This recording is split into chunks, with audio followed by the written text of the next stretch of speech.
If you're watching this video, you've probably found yourself in a growing club of people suffering from damp, mould and condensation, and that's pretty miserable. Well, in this video we're going to look at some of the simple things that you can do to cure it for free. First, let's take a look at what condensation, dampness and mould looks like, and you can sit back and feel better about yourself now because I'm going to show you pictures of other people's misery. This is pretty much standard black mould here growing inside a bathroom, on tiles and on the ceiling. And again on a landing ceiling, a small amount in a bedroom, behind some cupboards, inside some cupboards, in an extension, on internal walls, around windows, around bathroom fittings and on grout, and this is just the mild stuff. You could have it like this, or worse. Okay, so what does it look like before it gets this bad? This shadowy looking stain to this outside wall is high humidity inside the home condensing on a cold exterior wall, and again near a cold chimney stack and on this ceiling and exterior wall. This, on the other hand, is a roof leak, just like this one and this one. And it's these light brown stains that look like spilt tea or marks left by a tea bag that differentiate between a leak and condensation in well over 80% of cases. So if your marks are like this, it's almost certainly a condensation issue. If this is the case, you've probably already seen condensation on windows around your home to some degree, but you've either got used to it or just ignored it. A small amount of condensation on cold mornings may not be too bad, but regular condensation or bad condensation like this is really the first telltale sign that you have a problem. And if this is you, you're almost certainly growing condensation's evil twin, mould. If you have a close look, you can often find it growing to some degree in all of those places that I've already mentioned. Okay, so now we know what it looks like and where it can hide, so let's get rid of it. But first of all, we need to understand what causes it. Let's take one of the worst culprits, drying clothes on radiators or inside the home. All of these clothes are damp, and by placing them on a hot radiator like this, the heat dries them out. We all know that. But it's how this occurs that often gets little thought. What the heat does is to evaporate the water away from the clothes. This water then rises into the air where it's suspended. You may have just dried your clothes, but the air around you now contains the very water that your laundry has just lost. It doesn't magically disappear. Your home has now become more humid. Now let's take a quick look at some other everyday activities that also contribute. If you boil a kettle for hot drinks, the steam that comes from your kettle contributes not only while it's boiling, but on the way up to boil and while it's cooling as well. I know you can't help breathing and it goes unnoticed, but just one person can expel enough moisture to fill up to 4 cups of water every 24 hours. Cooking is also a major contributor, especially if you leave the lids off the pans. Bathing and showering mean large amounts of hot steamy water evaporating upwards from the water itself, from your skin and other surfaces. I bet you're not bathing with the windows open, or certainly not for long. I know we've already covered drying clothes, but the amount of water produced can be 7 litres or 14 pints of water per day. Finally, we get to multiple occupancy, and what this means is that all of the above activity is multiplied and made worse by the amount of people living in your home.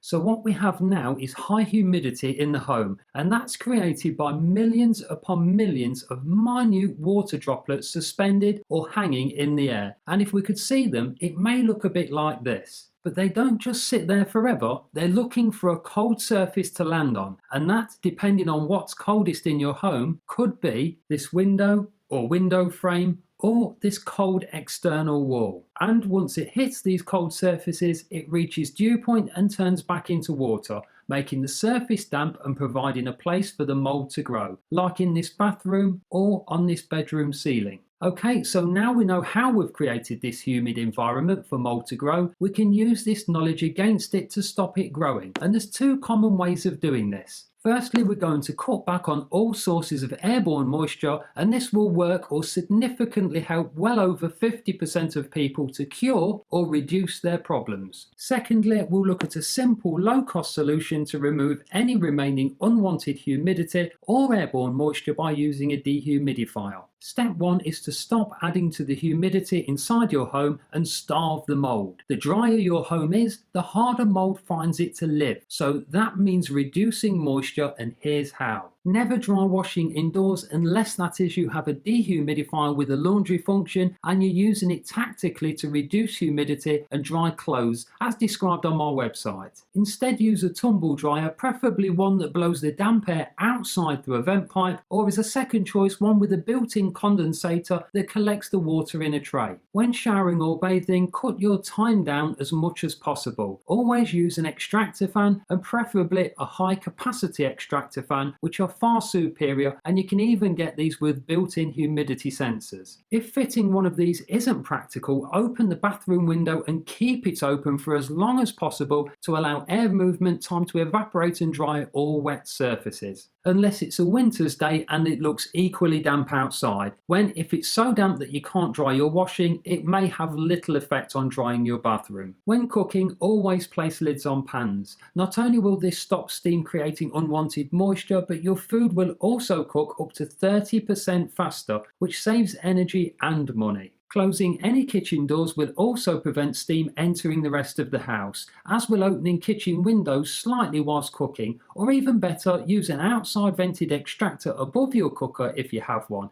I'm the first to admit it's tricky to cut down on breathing, but as it contributes up to 4 cups of water per day per person, it's worth opening the windows at night a little bit. If you live anywhere where the window could be vulnerable, like a ground floor, don't forget to lock the window into its vented mode if it has one. If you follow these simple steps, you will have seriously cut your indoor humidity level. Unfortunately, a lot of climates become damp during the winter months, and in the UK this starts in mid-October all the way through to mid-March. This means opening a window can become almost pointless because the air outside is not only so cold it will rob you of your very expensive heat, but it can also be very damp too. So opening the windows for prolonged periods of time isn't your best idea. Now, if you want to take things a step further, a dehumidifier is your new best friend. A good small dehumidifier will work on most homes up to 3 bedrooms and can remove up to 12 litres or 25 pints of excess water per day from the air. That creates some real benefits. Drier air and walls are warmer and easier to heat, meaning they insulate better, resulting in lower energy bills. And desiccant dehumidifiers will also contribute to the heating, meaning you can turn down the thermostat a little, saving on your home heating. Less humidity and moisture will make the warmer and drier air a hostile environment for mould and bacteria to survive. In the chart to the left, you can see that a very achievable 50% humidity is desirable in a reduction of things associated with breathing problems.